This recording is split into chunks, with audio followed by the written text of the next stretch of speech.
পদে কৈছে কতদিনে জন্মিলন্ত ভকত বৎসল সিবেলা ভৈলেক কাল মহা সুমংগল। কিছুদিনৰ পাছত কপিল প্ৰভুৰ জন্ম হ'ল আৰু ভগৱন্ত যেতিয়া অৱতৰিত হৈছে লগে লগে সুন্দৰ বাতাবৰণ, এটা পৰিৱেশ সুন্দৰ হৈ আহিছে।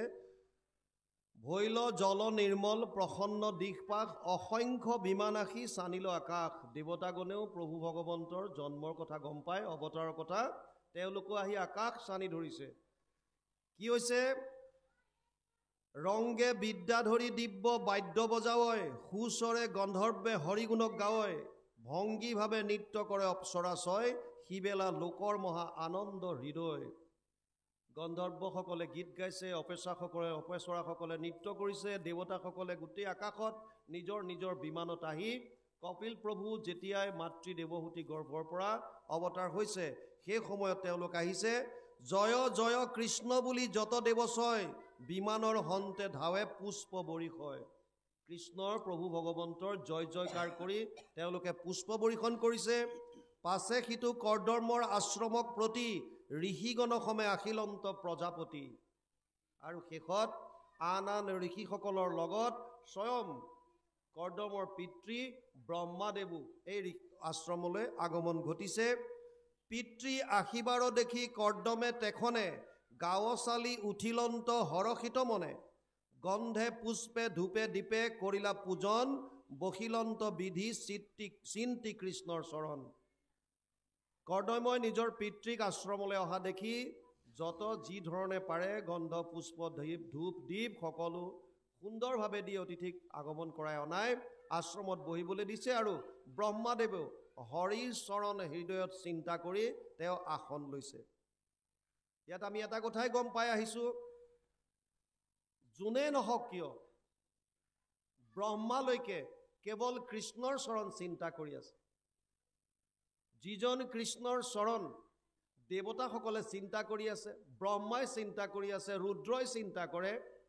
আৰু আমি আমাৰ দৰে সাধাৰণ মনুষ্য যি তিনি তাপত তাপিত হৈ আছোঁ, আদি দৈবিক আদি ভৌতিক আৰু আধ্যাত্মিক যি মায়াৰ তিনিটা গুণে আমাক পুতলাৰ দৰে নচুৱাই আছে, তথাপিও আমি ঈশ্বৰৰ চৰণত খামোচ মাৰি ধৰিব পৰা নাই। তথাপিও আমি ঈশ্বৰমুখী হ'বলৈ শিকা নাই। যদিও অকণমান নীতি নিয়ম কৰাৰ দৰে ৰাতিপুৱা আৰু সন্ধিয়া গুৰুগৃহত মূৰটো ধুৱাইছোঁ, কিন্তু মনটো দিনটোৰ বেছিভাগ সময় কামনা বাসনাত আমি লগাই থৈছোঁ। কেৱল কামনা বাসনাত মনটো যেতিয়ালৈকে ঈশ্বৰমুখী নকৰিব, প্ৰতিটো মুহূৰ্তত অপ্ৰতিহত নিৰন্তৰভাৱে, তেতিয়ালৈকে আমি হৃদয়ত আনন্দটো লাভ কৰিব নোৱাৰিম। আপুনি যাৰ লগত থাকে তাৰ প্ৰভাৱ আমাৰ ওপৰত পৰে। কাৰ লগত আছে আপুনি? যদি ধনৱন্তৰ লগত থাকে, আপুনি ধনী হোৱাৰ কীৰ্তি কাৰ্যবিলাক শিকিব, কেনেকৈ ধন ঘটে। যদি জ্ঞানৱন্তৰ লগত থাকে, জ্ঞান আহৰণ কৰিবলৈ শিকিব। যদি ভকতৰ লগত থাকে, ভক্তি বস্তু পাব। আৰু যদি আনন্দৰ লগত থাকে, পৰম আনন্দৰ লগত, তেতিয়া আপুনি আনন্দ অনুভৱ কৰিব। কাৰ লগত আছে? আপুনি জুইৰ ওচৰত হাতটো দি থ'লে কি হ'ব? জুয়ে গৰম কৰিব। আপুনি এটা সুন্দৰ ফৰ্মুলা কৰি চাব পাৰে, এটা প্ৰেক্টিকেল। এটা হাতত ফ্ৰিজৰ পৰা অকণমান কেইটুকুৰামান বৰফ লওক আৰু বৰফখন এনেকৈ ধৰক, এটা হাত জুইৰ ওচৰত ৰাখক, 5 মিনিট যিমানকণ সময় পাৰে, এটা হাত জুইৰ ওচৰত, এটা হাতত ফ্ৰিজৰ পৰা উলিয়াই বৰফ দুটুকুৰামান হাতত ধৰি থাকক সহ্য কৰিব পৰালৈকে। আৰু বৰফটো পেলাই দিয়ক, জুইৰ পৰা হাতটো আনক, এটা বাল্টিত পানী লৈ দুইটা হাত সুমুৱাই দিয়ক। এটা বাল্টিৰ পানী একে টেম্পাৰেচাৰ, নৰ্মেল পানী, কিন্তু আপোনাৰ দুইটা হাতে ঠাণ্ডা গৰমটো বেলেগ বেলেগ ধৰণে অনুভৱ কৰিব। জুইৰ ওচৰত যিটো আছিল বেছি ঠাণ্ডা লাগিব, আৰু বৰফ যিটোত ধৰি আছে ই গৰম অনুভৱ কৰিব। কিয়? আছে কাৰ লগত? কাৰ লগত? আমি যাৰ লগত থাকোঁ। সেইকাৰণে প্ৰতিটো মুহূৰ্তত তস্মাৎ সৰ্বেষু কালেষু মাম অনুস্মৰ। ভগৱানে কৈছে মোৰ লগত থাকিবলৈ চেষ্টা কৰ। মনটোক কেৱল ঈশ্বৰত দি থওক।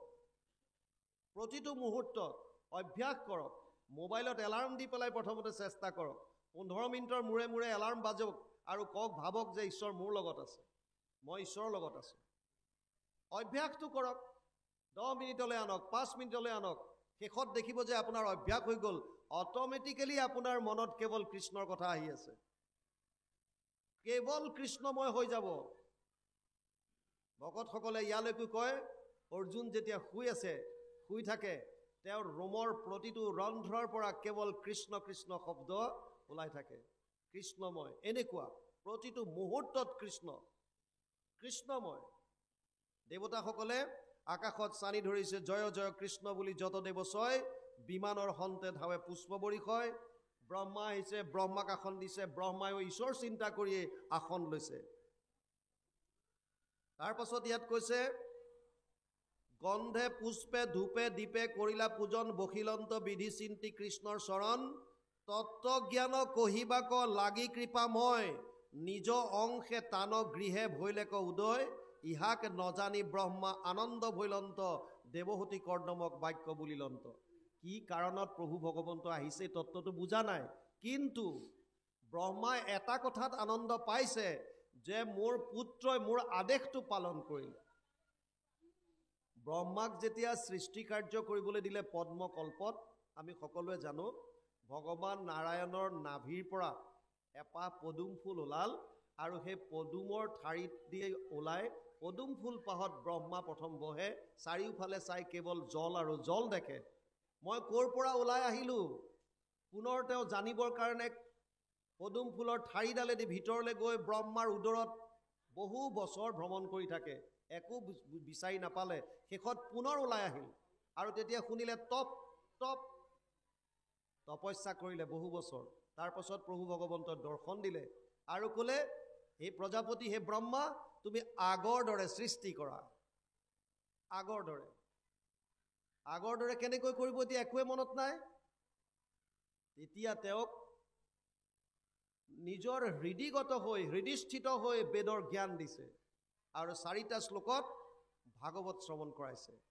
তাৰ পাছত ব্ৰহ্মাই সৃষ্টি কৰিছে 4 সিদ্ধৰ প্ৰথম জন্ম, আৰু সৃষ্টি কাৰ্য বঢ়াবলৈ কওঁতে সনত কুমাৰ আৰু সনাতনে ক'লে, আমি নোৱাৰিম, আমি কেৱল ঈশ্বৰ চিন্তা কৰি থাকিম। ক্ৰোধ উঠিল ব্ৰহ্মাৰ, ক্ৰোধৰ ভমকত ভ্ৰুৰ মধ্যৰ পৰা এটি সন্তান জন্ম হ'ল, আৰু ক্ৰন্দন কৰিবলৈ ধৰিলে, ৰোদন কৰিবলৈ ধৰিলে, নাম দিলে ৰুদ্ৰ, যাক আমি মহেশ বুলি কওঁ, শিৱ বুলি কওঁ।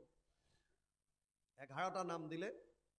ৰুদ্ৰই কান্দিলে আৰু ক'লে, আদেশ কৰা, কি কৰোঁ? বোলে সৃষ্টি কৰ। লগে লগে সৃষ্টি কৰিলে, যক্ষ ৰক্ষ পিশা আছে, এইবিলাক সৃষ্টিত কোনো ইউনিফৰ্মিটি নাই। কাৰোবাৰ যদি 1000টা হাত আছে, কাৰোবাৰ এটাও নাই। কাৰোবাৰ নাক যদি অসংখ্য আছে, কাৰোবাৰ এটাও নাই। ব্ৰহ্মাই ক'লে, বন্ধ কৰ তোৰ সৃষ্টি, চব খেলি মেলি হৈ যাব, তপ কৰ, যা। তপ কৰিবলৈ পঠিয়াই দিলে। আৰু তাৰ পাছতে ঋষি সমস্ত, এয়া ঋষি সমস্ত আমি যি পাইছোঁ, যাক লগত লৈ এতিয়া আহিছে, এয়া ঋষিসকলৰ সৃষ্টি কৰাইছে এই ব্ৰহ্মাই। সেইজন ব্ৰহ্মা আহিছে, তেওঁ গম পোৱা নাই যে আচলতে তেওঁ যেতিয়া পিছত কৰ্দমক সৃষ্টি কৰাৰ আদেশ দিলে, কৰ্দমও বহু বছৰ তপস্যা কৰিলে, প্ৰভু ভগৱন্তক দৰ্শন পালে, আৰু তাৰ পাছত তেওঁ সৃষ্টি কাৰ্য কৰিছে।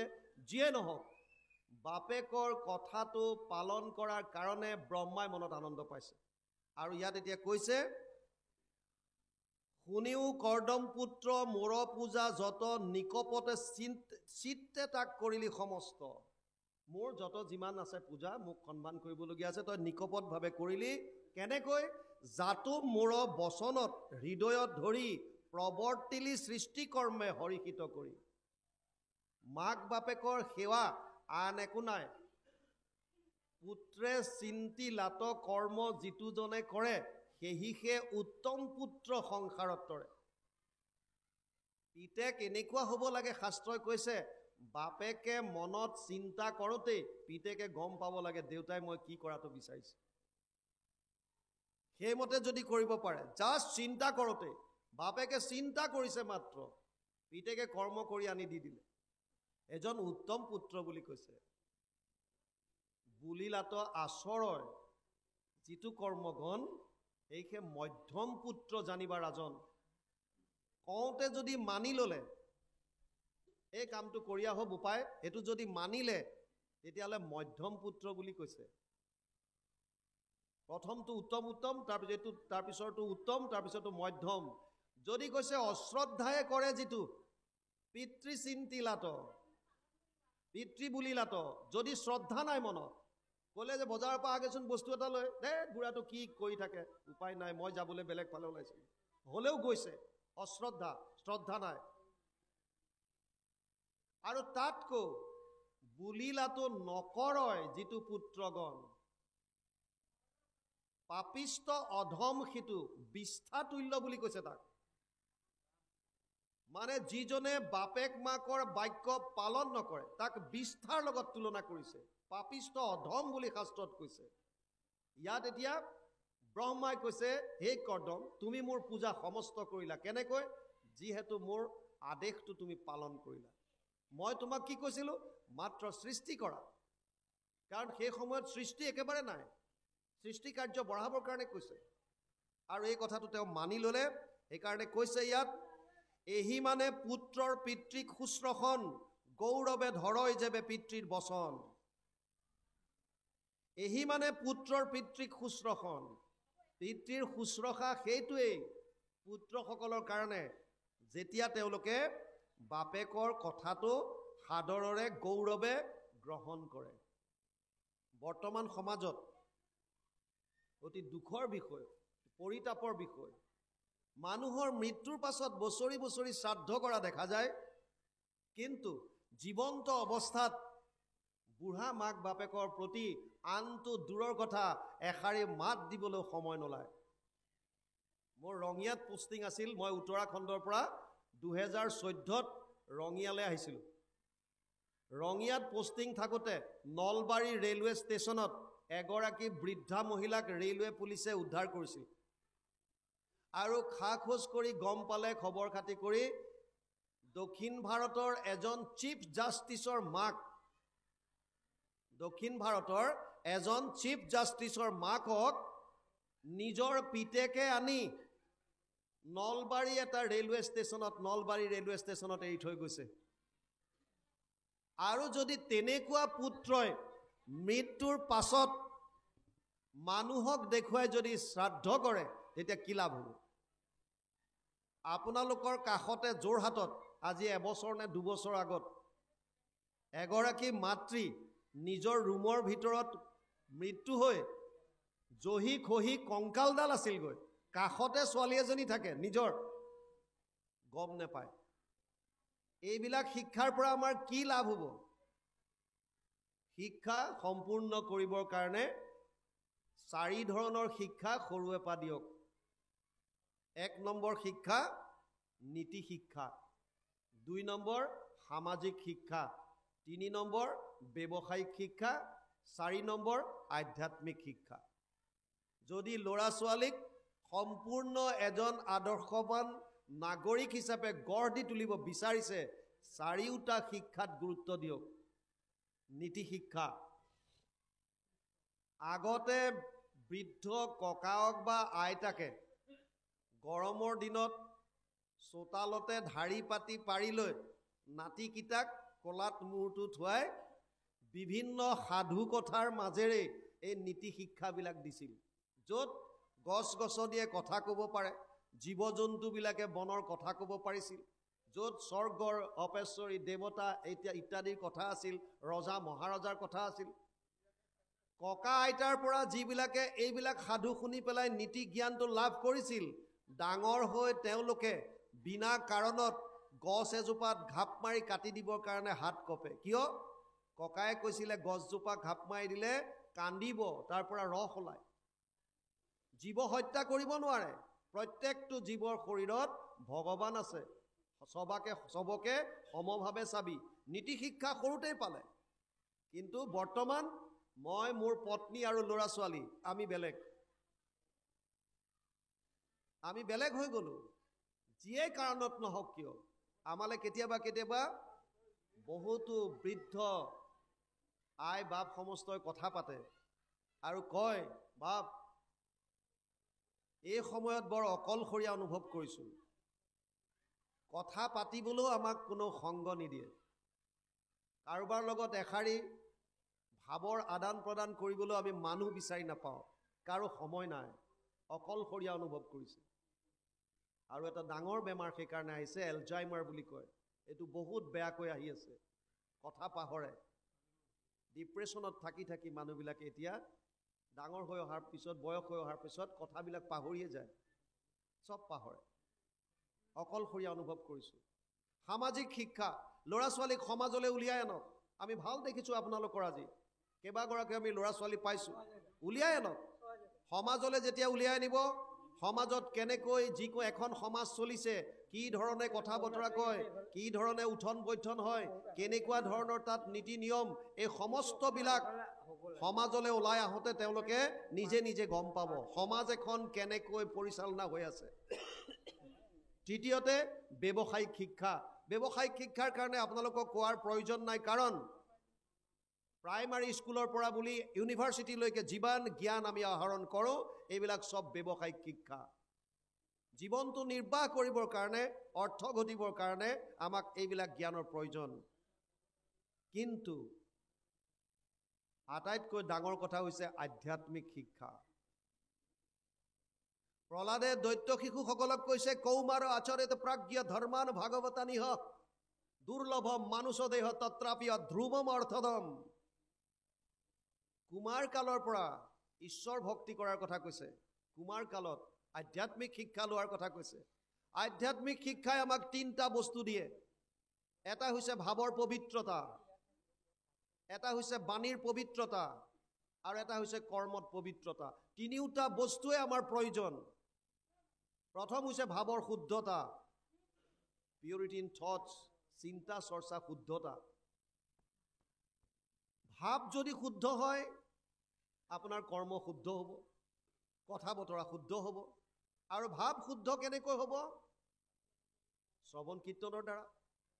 যিমান শুনিব, কৰ্ণপথে ভকতৰ হিয়াত প্ৰৱেশী হৰি দুৰ্বাসনা হৰে সমস্তই। চব মলিবিলাক আঁতৰাই দিব, ভাৱ শুদ্ধ হৈ আহিব। আৰু ভাৱ শুদ্ধ হোৱাৰ দ্বিতীয়টো প্ৰচেছ হৈছে বাণীৰ শুদ্ধতা।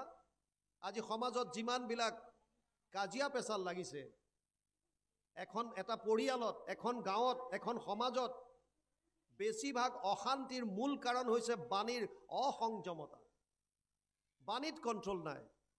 কোনোবাই কিবা এটা ক'লে আমি যেন ক'বই লাগিব, তাৰ ওপৰত কথা কৈ দিওঁ, আৰু কথা কৈ দিয়াৰ কাৰণে কথা কটাকটি, তাৰপিছত গৈ কাজিয়াৰ সূত্ৰপাত। বাণীক বীণালৈ ৰূপান্তৰিত কৰিবলৈ কৈছে, সংগীতৰ উদ্ভৱ হ'ব। বাণীক যদি বীণালৈ ৰূপান্তৰিত কৰে, তেতিয়া সংগীতৰ উদ্ভৱ হ'ব, ঘণ্টা ঘণ্টা ধৰি আপোনাৰ কথা মানুহে শুনিব। কিন্তু যদি বাণীক যদি বানলৈ ৰূপান্তৰিত কৰি দিয়ে, আপোনাৰ কথাই কাৰোবাৰ অন্তৰত আঘাত দিব। গীতাত কৈছে, অনুদ্বেগ কৰম বাক্যম সত্যম প্ৰিয় হিতম জয়ত।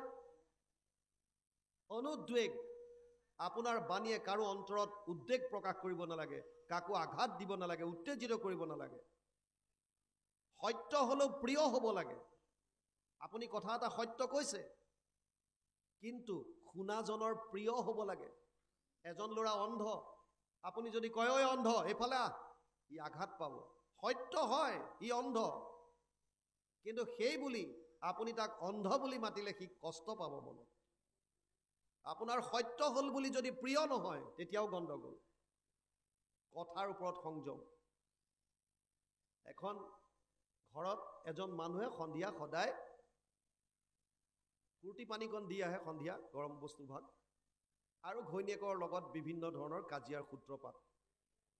তেওঁ যেতিয়া দি আহে, গৰম হৈ আহে, হাতেৰেও দুৱাৰখন নোখোলে, ভৰিহে ব্যৱহাৰ কৰে, গোৰ মাৰি খোলে। মানুহগৰাকী কোনোবাই ক'লে ওচৰতে এটা মছজিদ আছে, মৌলবীজনে বোলে পানী জাৰি দিয়ে।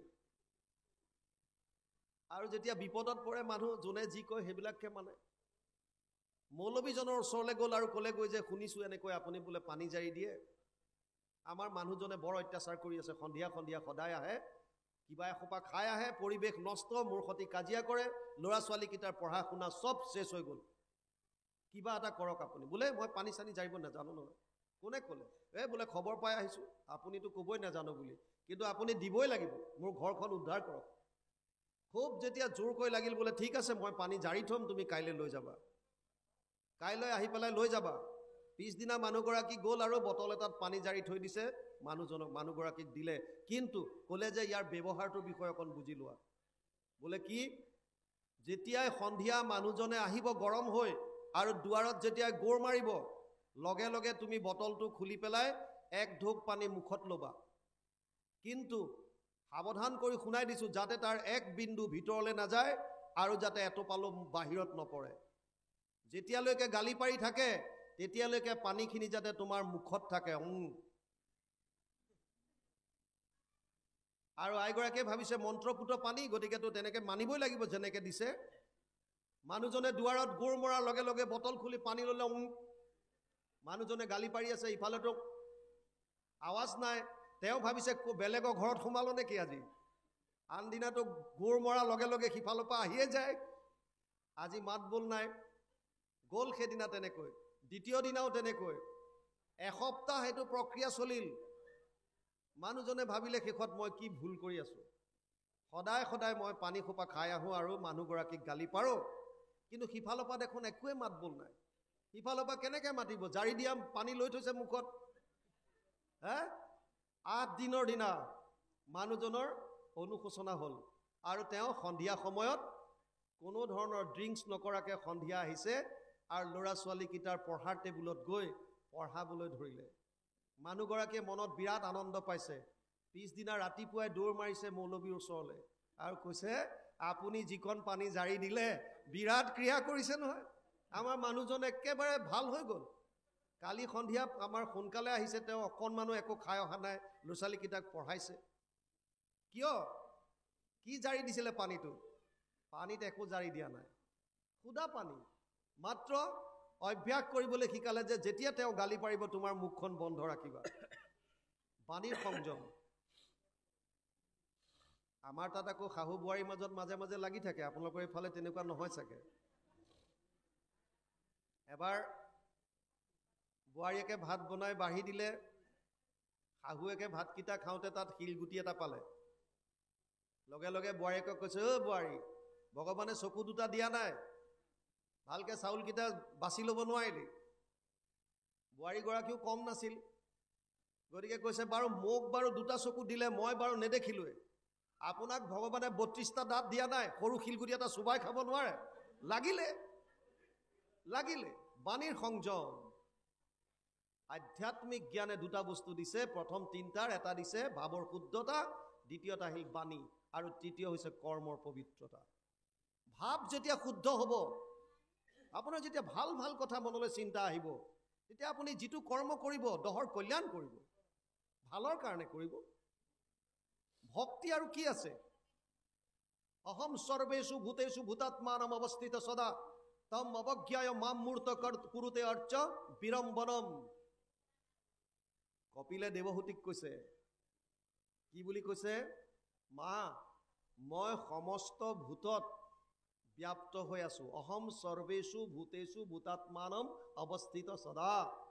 মোক অৱজ্ঞা কৰি যিসকলে মূৰ্তি পূজা কৰি আছে, এইটো তেওঁলোকৰ কাৰণে বা মোৰ কাৰণে অতি বিৰম্বনৰ কথা। বেদমন্ত্ৰে প্ৰতিমাত কৰয় অৰ্চন, নাহি তাৰ ফল কিছু সবে বিৰম্বন। কি কৰিবলৈ দিছে তেতিয়াহ'লে? আধ্যাত্মিক শিক্ষা ল'লে গম পাব আপোনালোকে। কি? তত মাম সৰ্বভূতেষু ভূতাত্মানম কৃতালয়ম অৰ্হয়েত দান মানভ্যম মৈত্ৰেয় অভিন্নেন চক্ষুষা। কপিলে দেৱহূতিক কৈছে, হে মা, মই যিহেতু সমস্ত ভূতত ব্যাপ্তমান হৈ আছো, গতিকে সকলো প্ৰাণীৰ প্ৰতি প্ৰথম দান ভাৱ ৰাখা, কায়ো মনোবাক্যে। যদি ধন টকা পইচা দি কাৰোবাক সহায় কৰিব পৰা নাই, কায়িকভাৱে কৰক। কোনোবা বিপদত পৰিছে, আপোনাৰ সহায় বিচাৰিছে, আপুনি কায়িকভাৱে সামৰ্থ্য সহায় কৰক। আৰু কায়িকভাৱেও পৰা নাই, আশীৰ্বাদ এটা দিয়ক, তোৰ কামটো সুচাৰুৰূপে হৈ যাওক, মই অন্তৰৰ পৰা আশীৰ্বাদ কৰিছোঁ। আপুনি যেনেকে পাৰে দান কৰক, যাক যেনেকে। সেৱা মনোভাৱ। সেৱা মানে এনেকুৱা নহয়, যাক যিটো যেতিয়া প্ৰয়োজন। এজন শিক্ষকে স্কুলত সেৱাৰ ওপৰত লেকচাৰ দি আছিল। ষ্টুডেণ্টখিনিক ক'লে যে, তহঁতে বুজি পালিনে চবেই সেৱা কেনেকৈ কৰিব লাগে মানুহক? বোলে বুজি পালোঁ ছাৰ। পিছদিনা আহিল, এতিয়া ক কোনে কোনে কালি কাৰ কাৰ কি ধৰণে সেৱা আগবঢ়ালি? এটাই কৈছে, ছাৰ কি কৰিলি তই? ছাৰ মই যেতিয়া স্কুললৈ আহিছোঁ বুঢ়ী মানুহ এগৰাকী ৰাস্তাৰ কাষত ৰৈ আছিলে, মই হাতত ধৰি ৰাস্তাটো পাৰ কৰাই দিলোঁ। এইটো সেৱা। আৰু কোনোবাই দ্বিতীয়টোৱে হাত দাঙিছে, ছাৰ তই কি কৰিলি? ই যিগৰাকী মানুহক হাতত ধৰি পাৰ কৰাইছিল ময়ো ইটো হাতত ধৰি পেলাই পাৰ কৰাইছোঁ। আচ্ছা, এগৰাকী মানুহক দুটাই ধৰিলি, বাৰু যি হওক দে, হ'ল দে। আৰু কোনোবাই তৃতীয়টোৱে হাত দাঙিছে, তই? ছাৰ ইহঁত দুটাই যিজনী মানুহ পাৰ কৰাইছিলে ময়ো তাত পিছফালৰ পৰা হাতটো লগাই গৈছোঁ। তিনিটাই। আৰু কোনোবাই চতুৰ্থটোৱে দাঙিলে, বোলে তয়ো নে? হয় ছাৰ। কিয়? চাৰিটা লাগেনে এজনী মানুহ পাৰ কৰাবলৈ? বোলে নহয়, মানুহজনী পাৰ হ'ব বিচৰা নাছিল, জোৰ জবজ পাৰ কৰাই দিছোঁ। সেৱা। এইটো সেৱা কি লাভ? এইটো সেৱা নকয়। তেওঁ বিচৰা নাই, তুমি জোৰ জবজ পাৰ কৰাই দিছা, যাক যিটো বস্তু প্ৰয়োজন নাই। দান মানভ্যম, সন্মান দিয়ক। অমানিনা মানধেনা, নিজে নিবিচাৰিব সন্মান, আনক দিয়ক। যিমান পাৰে আনক সন্মান দিয়ক। আপোনাৰ যিটো সন্মান আছে স্বামীয়ে দিব, আপুনি বেলেগক দিয়ক। যিমান পাৰে বেলেগক মান দিয়ক। দান মানভ্যম মৈত্ৰ্য, মৈত্ৰতাৰ ভাৱ, বন্ধুতাৰ ভাৱ সমস্ত ভূতৰ প্ৰতি। অভিনন্য চক্ষুষা, কাকো বেলেগকৈ নাভাবিব, চব সমান। আমাৰ মাজত কোনো ভেদভাৱ নাই।